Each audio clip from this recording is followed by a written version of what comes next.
किसी भी पार्टी के हों, हमेशा यही कहते हैं कि हम जाति या धर्म के नाम पर वोट नहीं मांगते, लेकिन जाति और धर्म आजादी के बाद से हर चुनाव की एक अघोषित सच्चाई रही है। इस बार भी चाहे टिकट देने हो या फिर वोट मांगने हो, चुपचाप से इसका जिक्र हो ही जाता था। लेकिन जब चुनाव के नतीजे आए, विश्लेषण हुआ, तो समझ में आया कि जाति और धर्म के कार्ड नहीं चलते।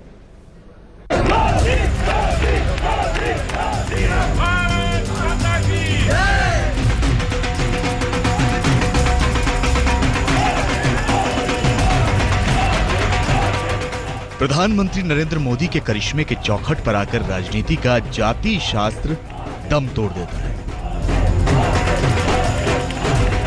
मैं चुनाव के हिसाब किताब से चलने वाला इंसान नहीं हूं, आप पहले से मैं कहता हूं। मेरे दिमाग में 125 करोड़ हिंदुस्तानियों का हिंदुस्तान है, 125 करोड़ देशवासी। 2022 भारत की आजादी के 75 साल, हमारे पास 5 साल का वक्त है। अगर 125 करोड़ देशवासी 5 साल अपने व्यक्तिगत जीवन में एक संकल्प हर वर्ष, संगठन के जीवन में हर वर्ष एक नया संकल्प, जिस इकाई में काम करते हैं उस इकाई में एक नया संकल्प, 2022 तक उसको पूरा करके रहेंगे। अगर देश में ये मूड बन जाए तो ये देश पीछे नहीं रहेगा, मैं विश्वास दिलाता हूं। मोदी का एम फैक्टर उनकी मेहनत है, ना कि मुस्लिम कार्ड। कि हम मनुष्य कोई भी है, गलती कर सकता है। तो मैंने कहा था, हमसे गलती हो सकती है, लेकिन गलत इरादे से कोई काम नहीं करेंगे। दूसरी बात मैंने कही थी, हम परिश्रम की पराकाष्ठा करेंगे। परिश्रम की पराकाष्ठा करेंगे, ये मैंने दूसरा देश को वादा किया था। और तीसरा मैंने कहा था, हम जो कुछ भी करेंगे प्रामाणिकता के साथ करेंगे। सबका साथ सबके विकास की बात करते हैं वो। मोदी ने जातियों धर्मों का वोट बैंक बनाने की जगह अपने काम को ही अपना वोट बैंक बना दिया। विकास के मुद्दे पर देश का गरीब से गरीब व्यक्ति भी मतदान के लिए आगे आना, एक नए हिंदुस्तान के दर्शन हो रहे हैं मुझे। यूं तो 2014 के लोकसभा चुनाव में ही मोदी ने वोटों की परंपरागत जकड़न को तोड़ दिया था, लेकिन उत्तर प्रदेश के विधानसभा चुनाव आते आते कुछ दूसरा सोचा जा रहा था। सबको यही लग रहा था कि मोदी का जादू जाति और धर्म के उलझे हुए ताने बाने वाले इस राज्य में वोटरों के सिर चढ़कर बोलेगा। लेकिन मोदी की शख्सियत वो मास्टर स्ट्रोक बनी कि जाति के परंपरागत दायरे खुद ब खुद ध्वस्त होते चले गए। नरेंद्र मोदी जी, जिनके नेतृत्व में यह चुनाव लड़ा गया, विरोधी हवा लगातार उड़ाने की कोशिश कर रहे थे कि मोदी जी ने यूपी में इतना समय क्यों दिया। मोदी जी के कारण से भारतीय जनता पार्टी जीती है, माननीय राष्ट्रीय अध्यक्ष के कारण से जीती है। ऐसा नहीं है कि राजनीतिक आदर्शों की बात करने वाले मोदी ने जातिगत संरचना का ध्यान नहीं रखा। जब केशव प्रसाद मौर्य को बीजेपी का यूपी अध्यक्ष बनाया गया तो सूबे के अति पिछड़े वर्ग को जोड़ने की ये कवायद भी थी, लेकिन इस कवायद से आगे मोदी की शख्सियत थी। तभी तो यूपी की 89 मुस्लिम बहुल सीटों में बीजेपी और सहयोगी 64 सीटें जीत गए। अगड़ी जातियों की बहुलता वाली 225 सीटों में 182 सीटें, दलित बहुल 90 सीटों में 75 सीटें और यादव बहुल 7 सीटों में 4 सीटें, जाट बहुल 3 सीटों में भी 1 सीट बीजेपी जीत गई। सबसे बड़ी बात यह है कि बीजेपी ने एक भी मुसलमान को अपना उम्मीदवार नहीं बनाया, लेकिन मुसलमानों के गढ़ में भी मोदी का सिक्का चल गया। जी ने जो है बहुत अच्छा काम करा है। सबका साथ सबके विकास की बात करते हैं वो, और सबको एक साथ लेके चलने वाले हैं। और समाजवादी पार्टी और बहुजन समाजवादी पार्टी और जितनी भी पार्टियां हैं वो सब मुस्लिम समाज को बहकाने का काम करती हैं। और भारतीय जनता पार्टी जो है वो सिर्फ एक अपना विकल्प है। भारतीय जनता पार्टी मुस्लिम समाज की जो हितैषी है। भारतीय जनता पार्टी मुस्लिम समाज के लिए काम करने वाली पार्टी। सबका साथ सबका विकास का नारा जो है वो सफल हुआ, और मुस्लिम समुदाय ने इस बार सांप्रदायिकता को धत्ता बताते हुए लोगों का जो ये भ्रम था, कांग्रेस पार्टी जो हमेशा से मुसलमानों को डरा के उनका वोट वसूलती आई, सपा और ये बसपा जो मुसलमानों को भाजपा से डरा के उनका वोट वसूलती आई है, वो इस बार हमने नहीं होने दिया। मोदी ने अपने विकास के फलसफे से बड़ी बारीकी से सभी जातियों को जोड़ा। राजनीतिक तौर पर एक दूसरे से दूर रहने वाले राजपूत और ब्राह्मण वोटरों ने इस बार एक साथ बीजेपी को वोट दिया। जहां बीजेपी की पहचान कुछ समय पहले तक ब्राह्मण और बनियों की पार्टी की थी, उस बीजेपी को दलितों और पिछड़ों ने भी दिल खोलकर वोट दिया। इससे जातियों के वोटों को अपनी जागीर समझने वालों को झटका लगा। कभी कभी लोकतंत्र में समझाने से वोट नहीं मिलता है, बहकाने से वोट मिलता है। इसलिए मैं समझता हूं पहली कैबिनेट के फैसले के इंतजार करिए कि किसानों के सभी कर्जे माफ हो जाएंगे। अगर प्रधानमंत्री जी ने कहा होगा तो शायद उत्तर प्रदेश के किसानों के साथ साथ देश के किसानों के भी कर्ज माफ होंगे। और फिर एक्सप्रेस वे पसंद नहीं आया तो शायद उत्तर प्रदेश में बुलेट ट्रेन आएगी। दिखाए जा रहे परिणामों से ऐसा साफ तौर पर प्रतीत होता है कि वोटिंग मशीन ने बीजेपी के सिवाय किसी दूसरी पार्टी के वोट को स्वीकार ही नहीं किया है। अब किसी को चोट लगे तो लगे, वोट तो मोदी को मिला, और ऐसा मिला कि मोदी के सामने हर नेता निस्तेज खड़ा है। आज तक ब्यूरो।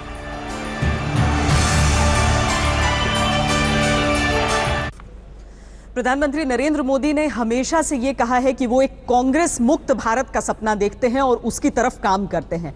अब जब चुनावी नतीजे आ चुके हैं, सरकारें बन रही हैं, आधे से अधिक भारत में बीजेपी का केसरिया रंग ही नजर आ रहा है।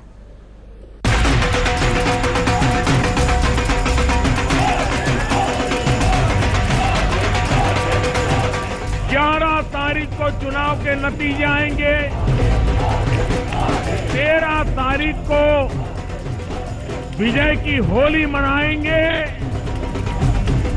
रंग वाली होली मनाएंगे, केसरिया रंग से रंगी होली मनाएंगे।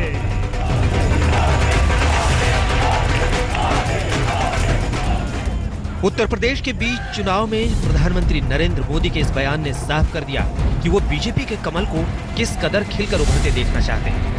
उत्तर प्रदेश और उत्तराखंड की अद्भुत जीत ने मोदी के सपनों में 7 रंग भर दिए। विजय पेड़ भी हमें सिखाता है, पौधे भी हमें सिखाते हैं। कोई भी पेड़ कितना भी ऊंचा क्यों न हो,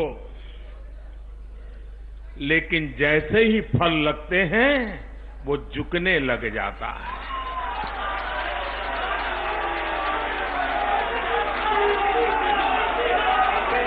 प्रकृति हमें प्रेरणा देती है। आज जब भारतीय जनता पार्टी के इस वटवृक्ष पर विजय रूपी फल लगे हैं, तो हम भारतीय जनता पार्टी का सबसे ज्यादा झुकने का जिम्मा बनता है। 1980 में शून्य से जिस बीजेपी की शुरुआत हुई थी, वो आज सत्ता के शिखर पर है। जम्मू और कश्मीर, उत्तराखंड, हरियाणा, राजस्थान, गुजरात, महाराष्ट्र, गोवा, मध्य प्रदेश, छत्तीसगढ़, उत्तर प्रदेश, झारखंड, असम, अरुणाचल प्रदेश, मणिपुर और आंध्र प्रदेश में केसरिया रंग निखर कर सामने आ चुका है। 2014 में देश की बागडोर संभालते ही प्रधानमंत्री नरेंद्र मोदी ने इरादा बांध लिया था कि अब राज्यों में भी बीजेपी का डंका बजना चाहिए। 2014 में ही बीजेपी ने हरियाणा और झारखंड में अपने दम पर सरकार बनाई तो महाराष्ट्र में पहली बार बीजेपी की अगुवाई में सरकार बनी। जम्मू कश्मीर में पीडीपी के साथ बीजेपी ने पहली बार सत्ता का स्वाद चखा। लेकिन 2015 में शुरुआत में दिल्ली और आखिर में बिहार में अमित शाह का सियासी दौर फेल कर गया। इसके बाद 2016 उम्मीदों का साल बनकर आया, जब असम की जीत से मोदी का सिक्का चल निकला और अब उत्तर प्रदेश और उत्तराखंड की जीत ने मोदी की सियासी ताकत को कई गुना बढ़ा दिया है। मोदी जानते थे कि बिहार की हार अगर उत्तर प्रदेश में दोहराई गई तो आगे का रास्ता बहुत मुश्किल हो जाएगा। इसलिए यूपी के चुनाव में समाजवादी पार्टी, बहुजन समाज पार्टी और कांग्रेस तीनों पर उनका सीधा वार पड़ा। एम का मेरा मतलब है SPAM। ये स्कैम के खिलाफ भाजपा की लड़ाई है। एम का मतलब है समाजवादी, कांग्रेस, अखिलेश, मायावती।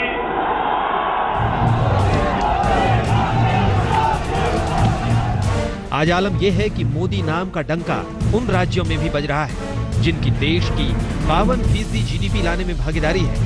लोगों के दिल तक दस्तक देने में मोदी के नोटबंदी के फैसले ने बड़ा काम किया। विपक्ष को लगता था कि ये फैसला मोदी को भारी पड़ेगा, लेकिन मोदी जानते थे कि इसको चुनाव में कैसे अपनाया जा सकता है। देश ने देख लिया हार्डवेयर वालों की सोच क्या होती है, हार्ड वर्क वालों की सोच क्या होती है। ये देश ने देख लिया। एक तरफ वो विद्वानों की जमात है जो हार्डवर्क का, जो हार्वर्ड यूनिवर्सिटी के नाम पर बात करते हैं, एक और गरीब मां का बेटा है जो हार्डवर्क के द्वारा देश की अर्थनीति बदलने पर लगा हुआ है। भाई, मोदी का विजय रथ बढ़ चुका है, लेकिन उनकी मंजिल अभी और भी है, जहां पहुंचने के लिए उनके कदम मचल रहे हैं। आज तक ब्यूरो। कभी भी किसी की नेता की अगर लोकप्रियता होती है तो कहा जाता है कि वक्त जैसे जैसे बीतेगा वैसे वैसे उसकी लोकप्रियता घटती जाएगी। प्रधानमंत्री जब बने थे नरेंद्र मोदी, उस वक्त कहा गया था बस चंद महीनों की बात है या मुश्किल से 1 साल या 2 साल। लेकिन देखिए वक्त कितना बीत गया है और नरेंद्र मोदी की जो लोकप्रियता है उसमें इजाफा ही दिख रहा है।